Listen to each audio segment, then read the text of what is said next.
আমরা বিভেদ করতে শিখি নাই, আমরা ভাঙতে শিখি নাই, আমরা গড়তে শিখেছি। আজকের যেই সময় দোয়া মাহফিল এখানে অনুষ্ঠিত হচ্ছে, এমনই সময় ফিলিস্তিনের গাজার মুসলমানদেরকে নির্বিচারে হত্যা করা হচ্ছে। মাদের বসার জায়গা হচ্ছে না, মায়ের উপরে বম্বিং করে, মায়ের উপরে বম্বিং করে মায়েদের পেট থেকে সন্তানগুলোকে পৃথিবী থেকে বিদায় করে দিচ্ছে। এইরকম মাদ্রাসাগুলোর উপরে বম্বিং করে মাদ্রাসাগুলোকে তছনছ করে দিচ্ছে। হাফেজে কোরআনেরা যেন হাফেজ তৈরি হতে না পারে, তাদেরকে হত্যা করা হচ্ছে। যে সময়, এমন একটি সময় আজকের এই মাহফিলে বসে আমি আপনাদেরকে একটা আহ্বান রাখতে চাই। আমাদের দল আলাদা থাকতে পারে, শিক্ষাগত যোগ্যতা আলাদা থাকতে পারে, আকৃতিগত আলাদা থাকতে পারে, কিন্তু একটা কথা চিরন্তন সত্য, আল্লাহর সেই কথাটা, কুল্লু নাফসিন যায়কাতুল মাউত সুম্মা ইলাইনা তুরজাউন। আমরা যেদিন মরে যাব, এই কবরের ভিতরে আমাদেরকে রেখে দিয়ে আসার সময় দুনিয়ার কোনো দলের কোনো স্লোগান দেওয়া হবে না, দুনিয়ার কোনো পোশাক দিয়ে আমাদেরকে কবরে দেওয়া হবে না। একমাত্র সাদা কাফন পড়ে আওয়ামী লীগ, বিএনপি, জামাত, তাবলীগ, হানাফি, শাফি, হাম্বলি, মালিকি, আট্টুসি, চরমনাই, রসুলপুরি সহ সকল দলের মানুষগুলোকে যদি সাদা কাফন পড়ে সূরা তোহার 55 নম্বর একটি আয়াত, মিনহা খলাকনাকুম ওয়া ফিহা নুঈদুকুম ওয়া মিনহা নুখরিজুকুম তারাতান উখরা বলে যদি সকল মানুষগুলোকে কবরের ভিতরে রেখে দিয়ে আসা হয়, তাহলে এমন একটি সময় গোটা পৃথিবীর ভিতরে এক হয়ে গেছে, মুসলমানদেরকে মারবে, মুসলমানদেরকে শহীদ করে দিবে। আর আজকের মাহফিল থেকে আমরাও দীপ্ত কণ্ঠে শপথ নিয়ে বাড়িতে ফিরে যাব। আমার দল আলাদা থাকতে পারে, রাজনীতি আলাদা থাকতে পারে, কিন্তু আল্লাহর কোরআনের সাথে আমরা কখনো বিভেদ করব না। আল্লাহর কোরআনের কাছে আসতে গিয়ে যদি আমার জীবন প্রদীপ নিভে যায়, আমরা মরতে রাজি আছি, কিন্তু আল্লাহ ছাড়া কারো কাছে মাথা নত করতে রাজি না, রাজি না, রাজি না। কারা কারা আল্লাহর কোরআন মানতে রাজি আছেন? দু হাত তুলে আমার আল্লাহকে দেখায় দেন। আউযু বিল্লাহি মিনাশ শাইতানির রাজীম। বিসমিল্লাহির রাহমানির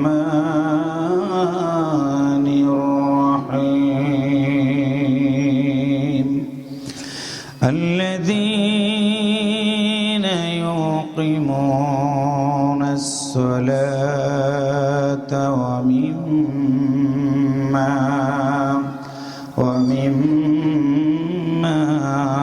রাযাকনাহুম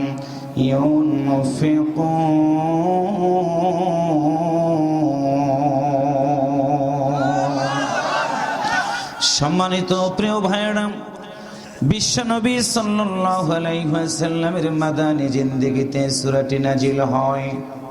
আমরা মুসলমানেরা বিশ্বনবী কত বছর বয়সে আগমন করেছেন, বিশ্বনবীর উপরে কত বছর বয়সে আমার আল্লাহ তাআলা কোরআন দিয়েছে, আমরা মুসলমানেরা অনেকেই জানি না। যদি জিজ্ঞাসা করা হয়, যুবক তুমি বলো, আর্জেন্টিনার একজন খেলোয়াড়ের নাম, আমার দেশের যুবকেরা সুন্দর করে বলে দেয় লিওনেল মেসি হলো 1 নম্বর খেলোয়াড়। যদি বলা হয় তুমি বলো ব্রাজিলের একজন খেলোয়াড়ের নাম, যুবকেরা সুন্দর করে নেইমার থেকে শুরু করে অনেক প্লেয়ারের নাম বলে। যদি বলা হয় বাংলাদেশে একজন খেলোয়াড়ের নাম, সুন্দর করে বলে সাকিব আল হাসান, আজকে যিনি পার্লামেন্ট মেম্বার। যদি বলা হয় একজন নায়কের নাম বলো, আমরা বলি কিং খান, সাকিব খান। যদি বলা হয় একজন নায়িকার নাম বলো, আমার দেশের যুবকেরা এমন একজন মহিলার নামটা বলে, বিয়ের আগেই তার বাচ্চা হয়, যেইটা কেউ জানে না, কেউ জানে না। অন্য কোনো মণি না, তার নামটা রেখেছে বাপ মা আদর করে পরিমণি। কথা বলেন ঠিক কিনা? সম্মানিত দিনী ভাই সাহেব, পায়ে দূরে পড়ে গেলাম। চিত্রনায়কের নাম জানা তোমার জন্য ফরজ না, খেলোয়াড়ের নাম জানা তোমার জন্য ফরজ না। তোমার জন্য ফরজ হলো ইকরা বিসমি রাব্বিকাল্লাযী খলাক।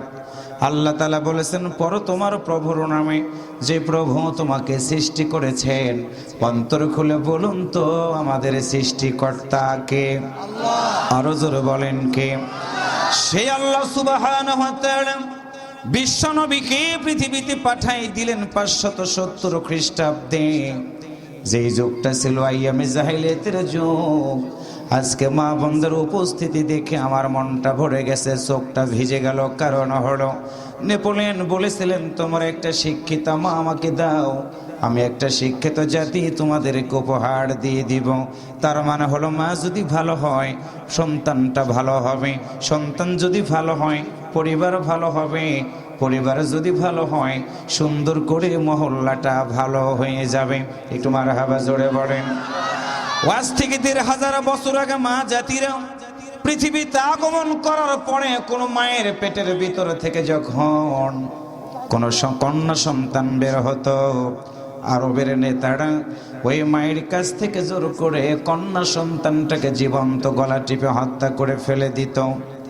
মেডিকেল সায়েন্স প্রমাণ করে দিয়েছে একজন মায়ের পেটের ভিতরে প্রতিটা সন্তান ৩৬ থেকে ৪০ সপ্তাহ থাকে। আজকে যুবক তুমি জানো না, তোমার পেটের উপরে কোনো যদি আধা কেজির উপরে একটা পাথর দেওয়া হয় তুমি সইতে পারো না, সইতে পারো না। কিন্তু তুমি কি জানো যুবক, তোমার মা তোমার মতো সন্তানটাকে একদিন না ২ দিন নয় ৩৬টা সপ্তাহ পর্যন্ত তোমার মা তোমার মতো সন্তানটাকে পেটের ভিতরে ধারণ করে রেখে দিয়েছিল। একটু সুবহানাল্লাহ বলেন। ওই মায়ের পেট থেকে যখন কন্যা সন্তান বের হয়ে যেত, আবু জাহেল উতবা সাহেবরা পাঠায় দিত লোকগুলোকে ধরে নিয়ে আসা হতো। মায়ের কাছ থেকে কন্যা সন্তানটাকে কেড়ে নিয়ে জীবন্ত গলা টিপে হত্যা করে ফেলে দিত। যখন আমার আল্লাহ কুদরতি পার্লামেন্টে সিদ্ধান্ত নিয়ে আজ থেকে ১৫০০ বছর আগে ৫৭০ খ্রিস্টাব্দে বিশ্ব নবীকে আমার আল্লাহ তাআলা পৃথিবীতে পাঠিয়ে দিলেন। একটা কোটেশন বললাম, মনে রাখবেন, মাঝে মাঝে ধরব। যদি জিজ্ঞাসা করি বলেন তো বিশ্ব নবী কত খ্রিস্টাব্দে পৃথিবীতে আগমন করেছিলেন? আমরা জানলাম ৫৭০ খ্রিস্টাব্দে। একটু মারহাবা জোরে বলেন। আল্লাহর নবী ২৫ বছরে বিয়ে করলেন একটা বৃদ্ধা মহিলার সাথে, নাম ছিল তার খাদিজা রাদিয়াল্লাহু তাআলা আনহা। যদি জিজ্ঞাসা করি বলেন তো আল্লাহর নবী কত বছর বয়সে বিয়ে করেছিলেন? বলেন তো কত বছর বয়সে? মুসলমানদের ইসলামের ইতিহাস জানতে হবে, কোরআন জানতে হবে, হাদিসগুলো জানতে হবে। ৩ নম্বর হলো প্রিয় ভাইয়েরা, আল্লাহর নবী ৪০ বছর পর্যন্ত কোরআন পায় নাই। সমাজের মানুষগুলোকে সুদের হাত থেকে দূরে রাখার চেষ্টা করেছে, পারেন নাই। খারাপের কাছ থেকে মানুষগুলোকে ভালোর দিকে ডাক দিয়েছেন, পারেন নাই। পেরেছেন তখন আল্লাহর নবীর বয়স হয়ে গেল যখন ৪০ বছর। হেরা পর্বতের গুহায় আল্লাহর নবী মালিকের দরবারে কান্না করা শুরু করে দিলেন। আল্লাহ বলেন, বন্ধুরে কাঁদবা না, তুমি কাঁদবা না। ৪০ বছর বয়স হয়ে গেছে তোমার। এই মানুষগুলোকে হেদায়েতের পথ দেখানোর জন্য আমি আল্লাহ তোমার উপর এমন একটা গ্রন্থ নাজিল করে দিয়ে দিব। পৃথিবীর বুকে আমি আল্লাহ যত রসুল পাঠিয়ে দিয়েছি সব নবীর খবর তুমি জানতে পারবা।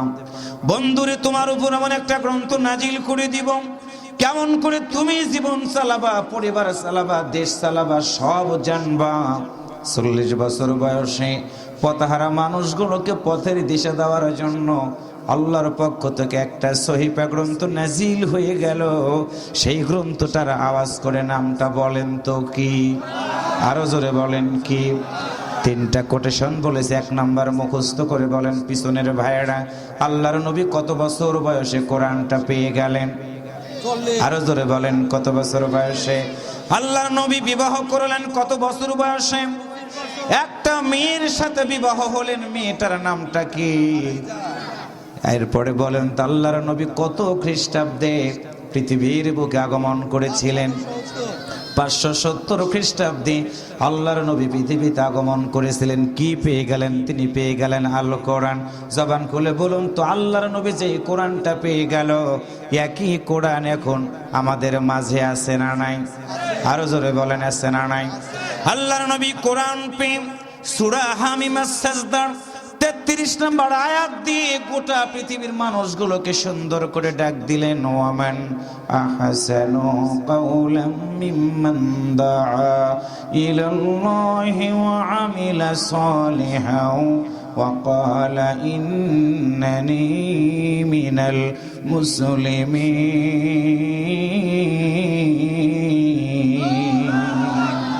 আল্লাহ বলেন, রাসূল বলে দাও ওই ব্যক্তির কথার স্যার কার কথা উত্তম হবে, কার কথা সুন্দর হবে? যে ব্যক্তি মানুষদেরকে আল্লাহর পথে ডাক দেয়, শুধু আল্লাহর পথে আহ্বানই করে না, ও আমিলা সালিহান এবং ভালো কাজ করে, শুধু ভালো কাজই করে না।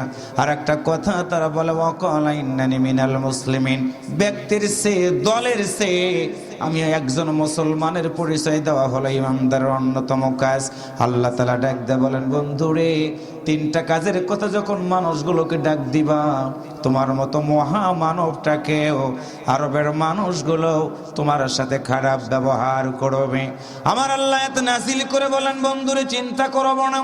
সূরা আনফালের ৬৬ নম্বর আয়াত আল্লাহ নাজিল করে বললেন, ইয়া আইয়ুহান নাবিয়্যু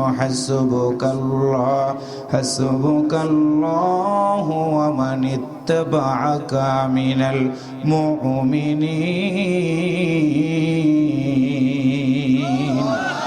আর একটু জোরে বলেন। আল্লাহ বলেন, রাসূল বলে দাও, ভালো কাজ যখন করবা তোমার শত্রুতা তৈরি হবে। আগেই বলেছি মসজিদের থেকে সব লোকের মন জোগানো সম্ভব না, এরপরও বলুন তো আমাদের মাহফিলটা করা দরকার আছে না নাই? কেন করবেন? আল্লাহ বলেন, হাসবুকাল্লাহ, বন্ধুরে কেউ তোমার সাথে নাই। হাসবুকাল্লাহ, আমি আল্লাহ তোমার সাথে আছি, আমি আল্লাহ তোমার জন্য যথেষ্ট। ওয়ামান ইত্তাবা'আকা মিনাল মুমিনিন, বন্ধুরে তোমার মতো নবীর যারা ইত্তেবা করবে আমি আল্লাহ তাদের জন্য যথেষ্ট। আমরা ইত্তেবা করি দাড়ির মাধ্যম দিয়ে, ইত্তেবা করি টুপির মাধ্যম দিয়ে, ইত্তেবা করি জুব্বার মাধ্যম দিয়ে, কিন্তু আল্লাহর নবীর ইত্তেবা যখন আমি করব, আমার জীবন চলার পথ পরিক্রমায় সত্যের মাপকাঠি বিশ্ব নবীকে বলেন তো মানা দরকার আছে না নাই? আল্লাহর নবীর একজন সাহাবী দাহিয়াতুল কলবি, ও মুসলমান কলিজাটা ফেটে যায়, ইসলাম ধর্ম গ্রহণ করার পর নবীর সামনে এসে দাঁড়ায় গেল। আল্লাহর নবী ডাক দিয়ে বলেন, দাহিয়াতুল কলবি বলো তো, বুঝতে পেরেছি তুমি মনে হয় আমার সাথে কিছু কথা বলতে চাও।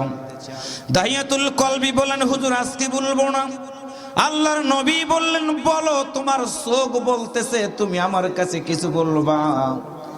রাসূল বলার পরে সাহাবী বলল, হুজুর আমার মনের ভিতর অনেক ক্ষোভ আছে, একটু বলুন তো দেখি। জবাব, মানুষ যখন অপরাধের পাল্লাটা ভারী হয়ে যায় ওই মানুষটাকে ক্ষমা কে করে দেয়? রাসূল বলেন, আমার কথা তুমি শুনে নাও, বোঝার চেষ্টা করো। মানুষগুলো যদি পাহাড় পরিমাণও গুনাহ করে, ওই পাহাড়ের চেয়ে অনেক পাহাড়ের মতো দয়া যার আছে তিনি আর কেউ না, তিনি হলেন আমার আল্লাহ। দাহিয়াতুল কলবির মনটা প্রফুল্ল হয়ে গেল। পরের দিন আল্লাহর নবীর সামনে এসে দাঁড়ায়া চোখ বেয়ে বেয়ে পানিগুলো ছেড়ে দেয়। রাসূল বললেন, তুমি বলো, তুমি কি বলতে চাও? এমন সময় দাহিয়াতুল কলবি নবীর দিকে তাকায় বলে, হুজুর আমার সে গুনাহগার মনে হয় আল্লাহর দেওয়া পৃথিবীতে আর একটাও নাই, একটাও নাই। বিশ্ব নবী কথাটা শুনতে চাইলেন। নবীর সাহাবী ডাক দিয়া বলে, হুজুর আমি একজন মানুষ, সমাজের প্রধান আমি ছিলাম, আপনার কাছে একটা কথা আমি বলি গো হুজুর, শুনে নেন।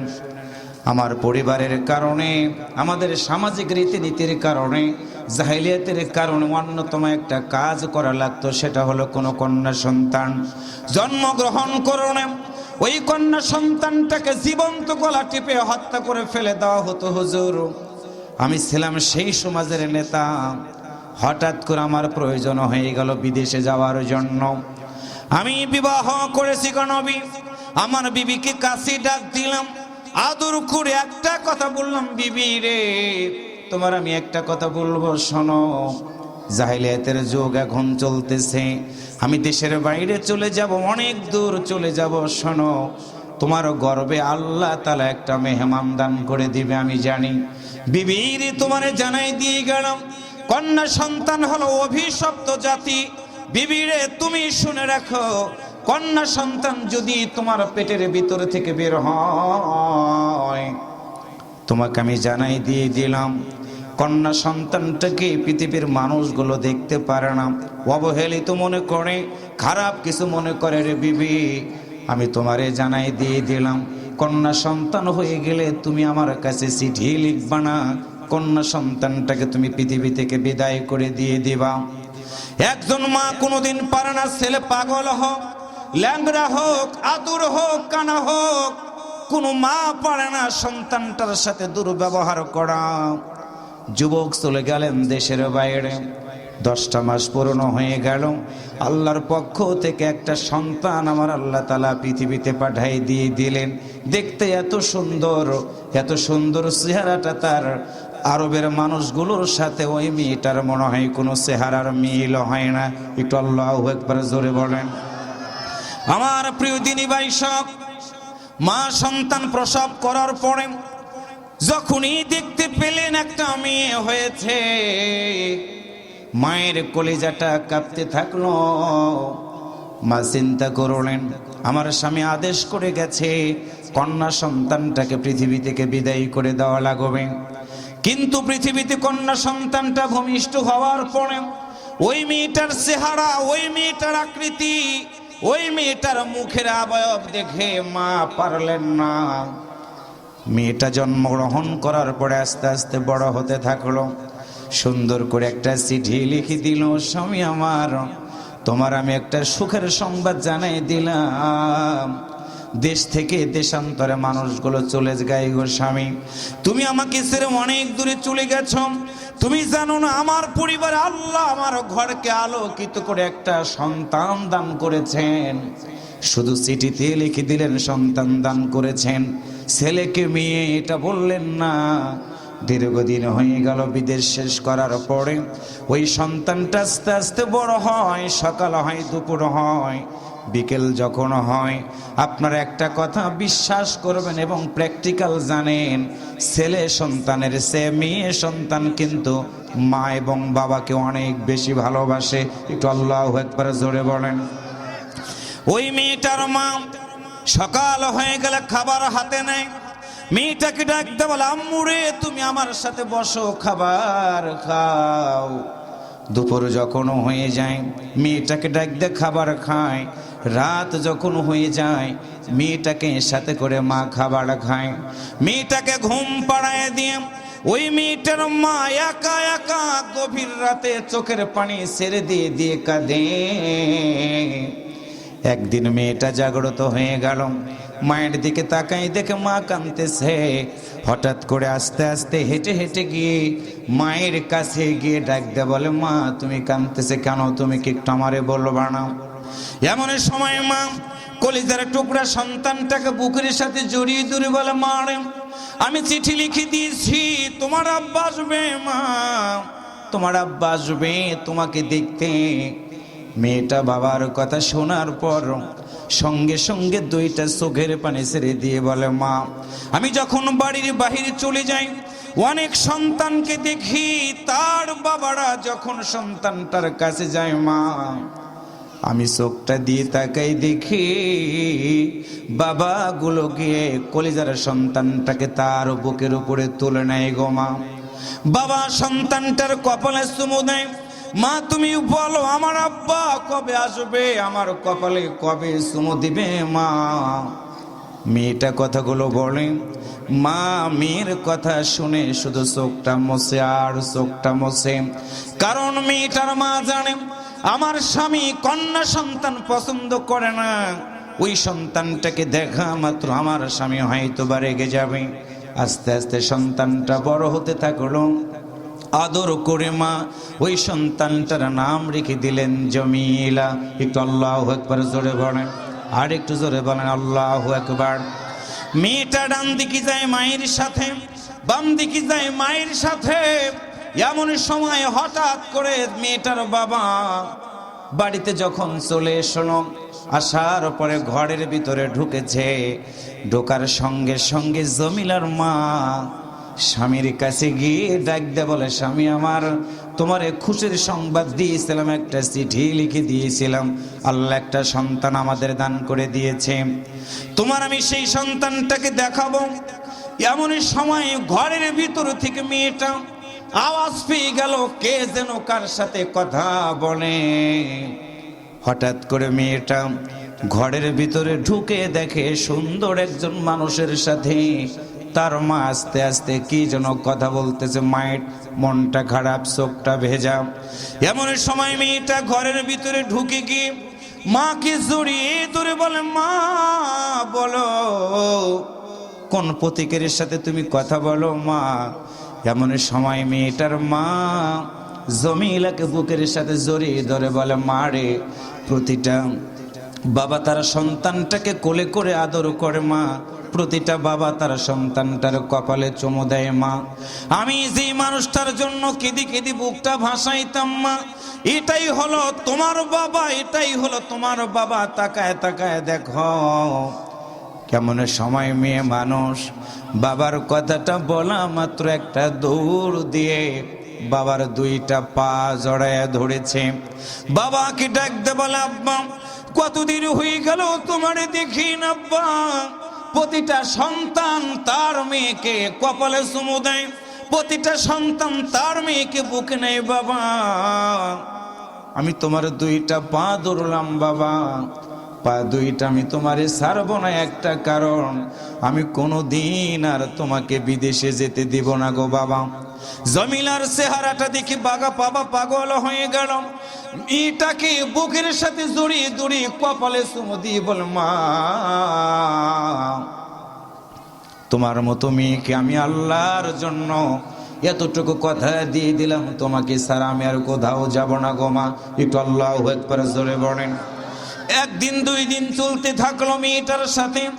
বাবা বাজারে যায়, মেয়েটাও বাজারে যায়, বাবা বাড়িতে ফেরে, বাবার সাথে মেয়েটা ঘোরাফেরা করে। আস্তে আস্তে মেয়েটা বাবার সাথে সুন্দর সম্পর্ক তৈরি হয়ে গেল। একদিন দাহিয়াতুল কলবি বাজারে ঢুকেছেন। সমাজপতিরা দাহিয়াতুল কলবিকে ডাক দিয়ে বলে, ও সমাজের নেতা, তুমি তো জানো আমাদের এই সমাজে কন্যা সন্তানের কোনো দাম নাই। ও একটা মেয়েকে দেখি বলো কে। দাহিয়াতুল কলবি ডাক দিয়ে বলে, যে মেয়েগুলোকে আমি হত্যা করার আদেশ দিতাম সেই মেয়েটাকে নিয়ে আমি আজকে তোমাদের সামনে হাজির হয়ে গিয়েছি। তোমরা জানো না আমি আমার জমিলাকে আমার জীবনের চেয়ে অনেক বেশি ভালোবাসি। আল্লাহু আকবার জোরে বলেন। সমাজের লোকেরা বললে, এখন কথা বলবো না, রাত্রিতে আসো। একত্রিত হয়ে একসাথে বসে দাহিয়াতুল কলবির ব্রেনটাকে ওয়াশ করলো। মেয়েদের খারাপ কথাগুলো বলে বলে মেয়েটার বাবার মনটা ভিন্ন দিকে নিয়ে গেল। মেয়েটার বাবার ভিতরে হিংস্রতা তৈরি হয়ে গেল। পরের দিন সকাল হয়ে গেল, সারা রাত বাবার ঘুম হয় না। আবার পরের দিন বাজারে গিয়েছে, আবার তাকে খারাপ কথা বুঝিয়েছে নেতারা। পরের রাতে তারা ঘুম হয় না। আবার পরের দিন বাজারে গিয়েছে, পরের দিন ফের নেতারা আবার তাকে ভুল বুঝিয়েছে। যার কারণে মেয়েটার বাবার মনের ভিতরে খারাপ প্রশ্ন জেগে গেছে, আহারে যে মেয়েটাকে নিয়ে এত কথা, আমি আজকেই সিদ্ধান্ত নিলাম আমার মেয়েটাকে আমি আর পৃথিবীতে বাঁচতে দেব না। আমার প্রিয় দিনী ভাই সব, মা বোনেরা, যুবকেরা শুনে নাও, আজকে ইসলাম মায়েদের অধিকার কতটুকু দিয়েছে মা বোঝে না, সন্তান বোঝে না, ছেলেরাও বোঝে না, মেয়েরাও বোঝে না। পরের দিন সকাল যখন হয়ে গেল, দাহিয়াতুল কলবি বিবির কাছে গিয়ে ডাক দে বলে, বিবিরে তোমার সাথে আমার একটা কথা আছে, আমি তোমার কাছে একটা কথা বলবো, শুনে নাও। তোমার মেয়েটাকে সুন্দর করে তুমি সাজাই দিবা। আগামীকাল আমার এক বন্ধুর বাড়িতে নিয়ে যাব, আমার মেয়েটাকে আমি সুন্দর করে দাওয়াত খাওয়াবো। আমার প্রিয় ভাইয়েরা, কোন সন্তান যখন জানে বাবা দাওয়াত খেতে যাবে, ছোট্ট বাচ্চারা কিন্তু বাবার একবার ডান দিকে যায়, একবার বাম দিকে যায়। আব্বাকে ডাক দে বলে, আব্বা তুমি কি আমারে নিবা না? আব্বা আব্বা বলে মেয়েটা ডাক দে বলে, বাবা বলো কবে কখন আমারে নিয়ে যাবা? বাবার সাথে দাওয়াত খেতে যাবে, উদ্গ্রীব হয়ে গেছে মেয়েটা। পরের দিন সকাল হয়ে গেল, সুন্দর করে মা সাজাই দিয়েছে। কিন্তু একটা কথা মনে রাখবেন, পৃথিবীর কোনো সংবাদ কেউ যদি না জানে, সবার আগে আওয়াজ করে বলুন তো জানে কে? মায়ের মনটা খারাপ হচ্ছে আস্তে আস্তে। মাও বুঝতে পারে নাই যেই মেয়েটাকে বাবা অনেক বেশি ভালোবাসে, সেই মেয়েটা সম্পর্কে বাবার মনে কোনো দ্বিমত আসবে মা কখনো ভাবতে পারে নাই। সকাল হয়ে গেল, মেয়েটাকে সুন্দর করে গোসল করায়া সুন্দর করে নতুন জামাগুলো পরাইয়া দেওয়া হলো। মায়ের দিকে বাবার দিকে মেয়েটা তাকায়, মাকে ডাকতে বলে, মা তোমার কাছ থেকে আমি চলে যাচ্ছি, মা বাবা নিয়ে যাবে দাওয়াত খাওয়াইতে, মা তুমি আমার একটু আদর করে দিয়ে দাও। কলিজার টুকরা সন্তানটাকে মা জড়ায় ধরে একবার কপালে চুমু দেয়, একবার দুইটা গালে চুমু দিয়ে মেয়েটাকে বুকের সাথে জড়ায় ধরে। মায়ের মনটা মনে হয় পাথরের মতো আস্তে আস্তে হয়ে যাচ্ছে। এমন সময় দাহিয়াতুল কলবি ডাকতে বলে, বিবি রে সময় বেয়ে যায়, তুমি কি তোমার মেয়েটাকে একটু আমার সাথে দিবা না? মায়ের মনটা মানে না, মায়ের মনটা মানে না। সুন্দর করে মেয়েটাকে সাজায় দিয়েছে বাবার সাথে যাওয়ার জন্য। ওই বাবা আগে থেকে পাহাড়ের কিনারে দাঁড়ায় দাঁড়ায় একটা সুন্দর করে গর্ত খনন করার জন্য কোদাল জাতীয় বস্তু রেখে দিয়েছিল। পাহাড়ের ভিতর দিয়ে যায়, মেয়েটাকে ডাক দেয়, বলে বাবা আর কত দূর যেতে হবে? মেয়ে বলে, আব্বার কত দূর যেতে হবে? বাবা ডাক দে বলে, মা অপেক্ষা করে, একটু পরেই পেয়ে যাবো আমাদের সেই কাঙ্ক্ষিত জায়গা। মেয়েটা হাঁটতে হাঁটতে ক্লান্ত হয়ে যায়, একবার বাবা কোলে নেয়, আবার কোল থেকে নামায় দেয়। এই রকম করে যেতে যেতে শেষ পাহাড়ের কিনারে যখন মেয়েটার বাবা পৌঁছে গেল, মেয়েটাকে ডাক দে বললাম, মুড়ে তুমি এখানে একটু দাঁড়াও, আমি এইখানে কিছু কাজ করব, তুমি একটু আমার পাশে একটু দাঁড়ায় দাঁড়ায় দেখতে থাকো। ছোট্ট মানুষ বুঝতে পারে না কি করবি বাবা। আস্তে করে বাবার মুখে দাঁড়িয়ে আছে। বাবা সুন্দর করে কোদাল দিয়ে আস্তে আস্তে শক্ত পাহাড়গুলো কেটে কেটে একটা কূপের মতো গর্ত বানায়। কিতাবের ভিতরে পড়লাম, কোদাল দিয়ে যখন কোপ দেয়, ছোট্ট পাথরের টুকরাগুলো এসে বাবার দাড়ির ভিতরে ঢুকে যায়। মেয়ে মানুষ বাবার অনেক বেশি ভালোবাসে। ছোট্ট মানুষ বাবার কাছে গিয়ে বলে, আব্বা তোমার দাড়ির ভিতরে ময়লা ঢুকে গেছে, আমি নিজের হাত দিয়ে ময়লাটা বের করে দেই। দাহিয়াতুল কলবে বলে, হুজুর আমার ছোট্ট সন্তানটা এসে আমার দাড়ির ভিতর থেকে পাথরের টুকরাগুলো আস্তে আস্তে বের করে দেয়। নিজের পরিধেয় বস্ত্র কাপড় দিয়ে আমার মতো বাবার কপাল ঘেমে গেছে হুজুর, কপালগুলো মুছে দিয়ে দেয়। আমি বাবার মনের ভিতরে রাগ বেড়ে গেল। আস্তে আস্তে গর্ত যখন শেষ করলাম, গর্ত শেষ করার পরে আমার আদরের মেয়েটাকে আমি পাহাড়ের গর্তের কিনারে এসে দাঁড় করাইলাম।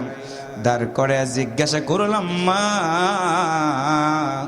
তাকায়া দেখো তো মা গর্তটা কত বড় হয়ে গেছে। মেয়েটা আমাকে ডাক দে বলে, আব্বা আব্বা পাহাড়ের ভিতরে গর্ত কেন খনন করলেন? কখন নিয়ে যাবেন আমাকে দাওয়াত খাওয়ার জন্য? ক্ষুধায় কষ্ট পায় গো আব্বা বলেন। বাবা ডাক দে বলে, মা তুমি একটু দাঁড়াও, একটু পরেই আমি তোমারে নিয়ে যাব। কিতাবের ভিতরে পড়লাম, দাহিয়াতুল কলবি বলে, হুজুর আমার মেয়েটা যখন পাহাড়ের গর্তের কিনারে দাঁড়ায়া গেল, আমি বাবা হয়ে জাহিলিয়াতের নেতা হওয়ার কারণে নিজের আপন মেয়েটাকে গলা ধাক্কা দিয়ে পাহাড়ের গর্তের ভিতরে আমি ফেলে দিয়ে দিলাম। আমার মেয়েটা গর্তের ভিতরে পড়ে গেল হুজুর। আমি এমন নিষ্ঠুর বাবা, একটা পাহাড়ের কিনারে পাথর জমা হয়ে আছে, একটা বড় পাথর তুলে আমার মেয়ের মাথার দিকে ফিকে মেরে দিলাম। ইয়া রাসূলুল্লাহ, আমার পাথরের আঘাতে, আমার হাতের আঘাতের কারণে মেয়ের কপালটা ফেটে গেল। ফিনকি দিয়ে রক্তগুলো এসে আমার দাড়ির সাথে মুখের সাথে লেগে গেল। হুজুর পাথরের আঘাতের কারণে আমার মেয়ে আমার দিকে তাকায়া বলে, আব্বা আগে যদি জানতাম তুমি আমার গর্তের ভিতরে ফেলে দিবা, কোনোদিন আব্বা তোমার সাথে আমি আসতাম না। গর্তের ভিতরে থেকে আমার একটু উঠাও, আমি তোমার আর কোনোদিন আব্বা বলে আমি ডাক দিব না। আমার মা বাড়িতে বসে আছে গো আব্বা, আমার মা যখন জানবে আমি নাই, আমার মা পাগলিনীর মতো হয়ে যাবে। আব্বা আমারে উঠাও। ছোট্ট মেয়েটা চিৎকার করতে থাকে। রসুল কথাটা শুনে নবীর দুইটা গাল ভেবে পানিগুলো গড়িয়ে গড়িয়ে পড়ে। রসুল বললেন, বলো কি করলাম? এমন সময় দাহিয়াতুল কলবি বলে, হুজুর আমি আমার মেয়েটার মাথাগুলো ফেটে গেছে। আস্তে আস্তে পাহাড়ের মাটিগুলো আমার মেয়ের কূপ বরাবর যখন আমি ঢেকে দেই, মাটিগুলো গড়তে গড়তে আমার মেয়ের বুক বরাবর পর্যন্ত পৌঁছে গেল। আমার মেয়ের গলাটা শুধু বের হয়ে আছে গো নবী। আমার দিকে তাকায়া বলা, আব্বা আমার একটু ওঠার সুযোগ করে দাও। দমটা বন্ধ হয়ে গেল। আব্বা আমি মনে হয় বাঁচবো না, আমার একটু উঠাও। হুজুর আমি আরো রেগে গেলাম। পাহাড়ের কিনার থেকে মাটিগুলো আনলাম। মাটিগুলো এনে এনে আমার মেয়ের যখন গলা বরাবর মাটি দিয়ে ঢেকে দিলাম, আমার মেয়ে তখনও মুখ নড়ায়। আমার মেয়ে তখন আমার আব্বা আব্বা বলে ডাকে। হুজুর আমি আরো রেগে গেলাম। আর একটা পাথর নিয়ে এসে এত জোরে আমার মেয়ের মাথা বরাবর মেরে দিলাম। হুজুর চোখের সামনে মাথাটা ক্ষত বিক্ষত হয়ে গেল। আমি দেখতে থাকলাম তরতাজা একজন সুন্দরী মেয়ে আমার মতো বাবার সামনে নিমিষের ভিতরেই পৃথিবী থেকে বিদায় হয়ে গেল। হুজুর আমি বাবা আস্তে আস্তে কবরটাকে ঢেকে দিলাম। হুজুর এত বড় অন্যায় আমি করেছি, বলুন তো আমার আল্লাহ কি আমার জীবনের গুনাহ মাফ করবে কিনা? আল্লাহ রসুল কথাটা শুনলেন, নবীর গাল বেয়ে পানিগুলো গড়ায় গড়ায় পড়ে। রসুলের দিকে তাকায়াম দাহিয়াতুল কলবি বলে, হুজুর আপনি বলেন এত বড় অন্যায় করেছে, আল্লাহ কি আমার গুনাহগাতাগুলোকে মাফ করবে কিনা? হুজুর আমি এমন নিষ্ঠুর পিতা, আমার আদরের সন্তানটাকে আমি নিজের হাতে হত্যা করেছি। আল্লাহর নবী তখন ডুকরে কেঁদে দিলেন। দাহিয়াতুল কলবি বলে, হুজুর আমার কথায় আপনি কি কষ্ট পেয়েছেন? আল্লাহর নবী বলে, না না শুধু কষ্ট পাই নাই। দাহিয়াতুল কলবিরে শোনো, আমি জন্মগ্রহণ করার পরে বাবার আদর কোনোদিন পাই নাই। বাবার আদর আমি কোনোদিন পাইনি, বাবার আমি কোনোদিন দেখি নাই। আমি যখন মাঠের কিনারে বন্ধুদের সাথে খেলা দেখতে যেতাম, ওই পাহাড়ের কিনারে প্রতিটা সন্তানের বাবা সন্ধ্যা হয়ে গেলে সন্তানগুলোকে নাম ধরে ধরে টেকে টেকে বাড়ির দিকে নিয়ে যেত। আমি একদিন দাঁড়ায় গেলাম, আমি বাড়িতে আসবো না। আমার মা চলে গেল আমাকে আনার জন্য। মাকে বললাম, মা আমি যাব না যাব না, যতক্ষণ আমার বাবা না আসবে। তখন আমার মা বলেছিল, বুড়ে তোমার বাবা যেই জগতে গেছে রে, ওই জগৎ থেকে আর কোনোদিন আসবে না। তোমার মতো মোহাম্মদ কার কোনোদিন মোহাম্মদ বলে ডাক দিয়ে বুকে জড়ায় ধরবে না। আমি মায়ের বুকটা জড়িয়ে ধরলাম, মাকে জড়িয়ে ধরে বললাম, মা বলো আমার বাবাকে আমি একটু দেখতে চাই, দেখতে চাই। একটু আল্লাহু আকবার জোরে বলেন। আল্লাহ রসুলের গাল বেয়ে পানিগুলো পড়ে। রসুলের সাহাবীর গালটা ভিজে গেল। রসুলের দিকে তাকায় ঠোঁটটা কাঁপতেছে। রসুলের কান্নাটা আরো বেড়ে গেল। দাহিয়াতুল কলবি বলে, হুজুর আমি মনে হয় আপনাকে অনেক বড় কষ্ট দিয়ে দিলাম। আল্লাহ রসুল বললেন, দাহিয়াতুল কলবির শোনো, আমি আমার মাকে বলার পর আমার মা বলেছিল, বেটারে বাবাকে দেখতে পারো নাই, বাবার কবরটা আমি তোমাকে অন্তত দেখাবো। দাসী উম্মে ঈমানকে সাথে নিয়ে আমার মা আমার বাবার কবরটা দেখানোর জন্য আমাকে নিয়ে গিয়েছিল রে দাহিয়াতুল কলবি। আমি তোমারে জানাই দিয়ে দিলাম, বাবার কবর দেখার সঙ্গে সঙ্গে আমার মায়ের গায়ে জ্বর উঠে গেল। আমার মা দাসী উম্মে ঈমানকে আমার হাতের ভিতরে দিয়ে আমার শুধু একটা কথা বলেছিলেন, দাসী উম্মে আইমান রে, আমার মোহাম্মদকে বাবার কবর দেখাইতে নে। আমার মনটা যেন বলতেছে আমি মনে হয় আর বাড়িতে ফিরে যেতে পারবো না, আমার মোহাম্মদের আর কেউ থাকবে না। দাসী উম্মে আইমান রে, আমার মোহাম্মদকে তুমি দেখি রাখবা। আল্লাহ রসুল কথাগুলো বলতেছে, ঠোঁট কাঁপতেছে, গাল বেয়ে বেয়ে পানিগুলো পড়তেছে। দাহিয়াতুল কলবের দিকে তাকাইয়া বলল, দাহিয়াতুল কলবি রে, আমি দেখতে থাকলাম আমার চোখের সামনে আমার মা আমার মতো মোহাম্মদকে উম্মে আইমানের হাতের ভিতরে দেওয়ার পরে পৃথিবীর জগৎ ত্যাগ করে আমার মা পৃথিবী থেকে বিদায় হয়ে গেল। আমি মোহাম্মদ মাকে হারালাম, বাবাকে হারালাম, আমি এতিম সন্তান। আমি বুঝি রে সন্তানের কত ব্যথা, আমি বুঝি রে মায়ের কত দাম, বাবার কত দাম। দাহিয়াতুল কলবি রে, তুমি যত বড় অন্যায় করেছো, তোমার জন্য সান্ত্বনা আমি দেওয়ার মতো কোনো ভাষা নাই। তবে তোমাকে একটা কথা আমি জানাই দিয়ে দিলাম, তুমি কালেমা পড়েছ, ইসলাম ধর্ম গ্রহণ করেছ, তওবা করে যদি ফিরে এসে তোমার জীবনটা চালাইতে পারো, আমার আল্লাহ তাআলা তোমার মতো জাহিলের, তোমার মতো গুনাহগারের তওবাটা আল্লাহ তাআলা কবুল করে নিয়া আল্লাহ তাআলা তোমার জীবনের সব গুনাহগাতাগুলো মাফ করে দিবে। একটু সুবহানাল্লাহ জোরে বলেন। সম্মানিত প্রিয় দিনী ভাই সব মা বোনেরা, এই জন্য মা জাতি হলো সেই জাতি যাদেরকে এইভাবে হত্যা করা হতো, আপন বাবা হয়ে সন্তানগুলোকে হত্যা করে ফেলে দিত।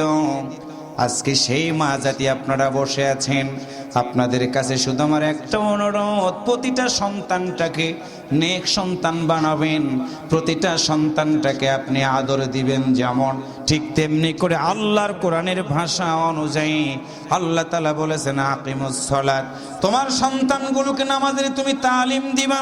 আর একটা হাদিস বলে শেষ করে দেব, শুনবেন ভালো করে। আমার সন্তান স্কুলে না গেলে আমি আঘাত করি, কলেজে না গেলে আঘাত করি, কিন্তু আপনার বিরুদ্ধে আপনার সন্তান সাক্ষ্য দিবে সেদিন, যেদিন আমার আল্লাহ তাআলা বলবে ইকরা কিতাবাকা কাফা বিনাফসিকা আল-ইয়াওমা আলাইকা হাসিবা। এটা আল্লাহু আকবার জোরে বলেন। আল্লাহ যেদিন বলবে তোমার আমলনামার আজকে হিসাব দাও, পড়ো তোমার আমলনামা, ওই দিন আমলনামা পড়ে যদি দেখা যায় আপনার জীবনে নামাজ নাই, আপনার বাবা আপনার মা কোনোদিন নামাজের কথা বলে নাই, আল্লাহর বান্দারা সেদিন সন্তানটার অর্ডার হয়ে যাবে জাহান্নামে যাওয়ার। সন্তানটা সেদিন আল্লাহর দরবারে নালিশ করবে আমাদের মতো পিতার বিরুদ্ধে। আল্লাহর দরবারে ডাকতে বলবে, আল্লাহ আমার মা আমার বাবা স্কুলে না গেলে আমারে মেরেছে, দুঃখ দিয়েছে, কষ্ট দিয়েছে, কিন্তু আমার মা বাবা কোনোদিন নামাজ আদায় না করার জন্য কোনোদিন মারে নাই, কোনোদিন শাসন করে নাই। আল্লাহ আজকে আমি জাহান্নামে যাব ঠিক আছে, কিন্তু আমার যেই মা বাবার কারণে আমি বেনামাজি হয়ে গেছি, ওই মা বাবাকে জাহান্নামের দরজাতে না আনা পর্যন্ত আমি তোমার জাহান্নামের ভিতর আমি যেতে চাই না। আমার আল্লাহ ইনসাফ ভিত্তিক বিচার করেন, আজকের বিচারপতিদের মতো না, চেয়ারের জন্য বিচার করে, ক্ষমতার জন্য বিচার করে, অর্থের জন্য বিচার করে। আমার আল্লাহ ইনসাফ ভিত্তিক বিচার করবে। আমার আমলনামা দেখে আল্লাহ তখন সন্তানকে বলবে তোমার পিতাকে হাজির করা হলো। সম্মানিত প্রিয় ভাইরা, পিতাকে আনা হবে, পিতার চোখের সাথে সন্তানের চোখ মিলে যাবে। চাকরি করার পরে যখন বাড়িতে আসে, সারাদিন কামলা বিক্রি করার পরে যখন পিতা বাড়িতে আসে, সন্তানটাকে বুকের সাথে জড়িয়ে ধরে, মা নিজে না খেয়ে সন্তানটাকে খাওয়ায়, ওই মায়ের সাথে সন্তানের চোখ মিলে যাবে। সন্তান বলবে, মা আমি তোমার কারণে আজকে জাহান্নামী হয়ে গেছি, বাবা তোমার কারণে আমি আজকে জাহান্নামে হয়ে গেছি। মা সেদিন বলবে, আব্বু রে আমি তো তোমার সেই মা, নিজ না খায়া তোমার মতো সন্তানটা আমি খাওয়াইছি, বড় বানাইছি। আব্বু রে আমি তো তোমার সেই পিতা, নিজে না খেয়ে তোমার মতো সন্তানটি খাওয়াইছি, তোমার জন্য বাড়ি করেছি, গাড়ি করেছি, আব্বু রে আজকে তুমি আমার বুকের উপরে পাড়া দিবা। সন্তান সেদিন বলবে, আল্লাহ এই মা আমারে খাওয়াইছে, বাবা আমারে খাওয়াইছে, কিন্তু মায়ের কথা না শোনার কারণে আমারে পিটাইছে, কিন্তু আকিমুস সালাত নামাজের কথা আমার মা বাবা কোনোদিন বলে নাই। সেদিন মাকে ডাকদা বলবে, মা সব মেনে নিয়েছি, কিন্তু নামাজের পাশ তুমি যেমন করে স্কুলে না গেলে মেয়ের মারতা, কলেজে না গেলে শাসন করতাম, মা তুমি যদি মসজিদে আমি না যাওয়ার কারণে যদি শাসন করতা, আমি তোমার সন্তান কোনোদিন বেনামাজি হয়ে যেতাম না। তুমি বলো নাই বাবা, তুমি বলো নাই, যার কারণে আমার আল্লাহ আজকে জাহান্নামী আমারে বানাই দিয়েছে।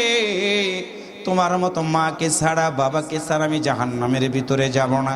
আল্লাহর ফেরেশতারা বলবে, ধর, মাকে ধরে বাবাকে ধরে জাহান্নামের দরজার উপরে শোয়ায়া দিয়ে দেওয়া হবে। সন্তান মায়ের বুকের উপরে পাড়া দিয়ে, যে মায়ের পেটের ভিতরে ছিল, যে মায়ের দুধ পান করেছে, যেই বাবার বুকের উপরে সন্তান ঘুমায়, ওই বাবা মায়ের বুকের উপরে পাড়া দিয়ে সন্তান জাহান্নামের ভিতরে পড়ে যাবে। থাকবে বাবা, থাকবে মা, ফেরেশতারা এসে দোলনার মতো করে দুইজন দুই হাত ধরবে, দুইজন দুইটা পা ধরে এরকম দুলাইতে দুলাইতে থাকবে। মা বাবাকে দুলাইতে দুলাইতে এত জোরে ফেরেশতারা ফিকে মেরে দিবে, জাহান্নামের ওয়ালের সাথে বাড়ি খেয়ে জাহান্নামের নিচতলাতে পড়ে যাবে। ও আল্লাহর বান্দারা, আজকে রোদ যদি একটি বেশি উঠে যায়, আমরা গরম সইতে পারি না, আগুনের ভিতরে আঙ্গুল দিলে সইতে পারি না, জাহান্নামের আগুনও আমরা সেদিন সইতে পারবো না।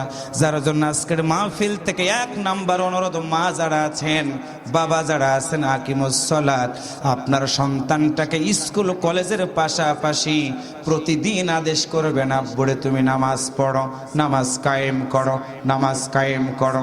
আপনার কথা শুনে আপনার সন্তান যদি নামাজি হয়, নামাজি হয়, নামাজি হয়, আল্লাহর কসম করে বলে গেলাম, আপনি যেই জান্নাতের ভিতরে থাকবেন, আপনার সন্তানগুলো একই জান্নাতের ভিতরে থাকবে। একটু আল্লাহু আকবার জোরে বলেন। 2 নাম্বার হলো, আল্লাহ বলো, আমিম্মা রাযাকনাহুম ইউনফিকুন, বান্দারে আমি যে সম্পদ দিয়েছি সেখান থেকে একটি অংশ আমি আল্লাহর জন্য দাও। সন্তানগুলোকে দিয়ে দান করা শিখাবেন, সন্তানগুলোকে দিয়ে আল্লাহর রাস্তায় ব্যয় করা শিখাবেন। কারণ হলো, সিরাজগঞ্জের একটা কথা আছে, আগহাল যেদিকে যায় পিছনের হাল সেদিকে যায়।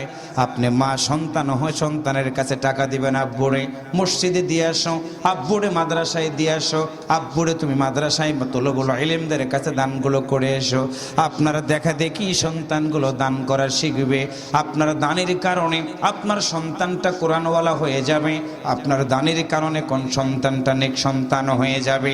আল্লাহর কসম করে একটা কথা বলে যাই, মনে রাখবেন, আমি রাকিবুলের দোয়া আজকে কবুল হতেও পারে, নাও পারে, আলতাফ ভাইয়ের দোয়া কবুল হতেও পারে, নাও পারে, কিন্তু আপনার মা আপনার বাবাই কবরের ভিতরে যদি ঘুমায়, আপনি যদি চোখের পানিটা ছেড়ে দিয়ে আপনার বাবার কথা মনে করে যদি বলতে পারেন, রব্বি রাহমহুমা কামা রব্বায়ানি সগীরা, আল্লাহ তাআলা আপনার চোখের দিকে তাকায়া বলবে, বান্দারে কাঁদিস না, যা যা, তোর চোখের পানি নাকের ডগায় আসার আগে আমি আল্লাহ তোর মা বাবার কবরে আযাব মাফ করে দিয়েছি। আরেকটু জোরে বলেন সুবহানাল্লাহ।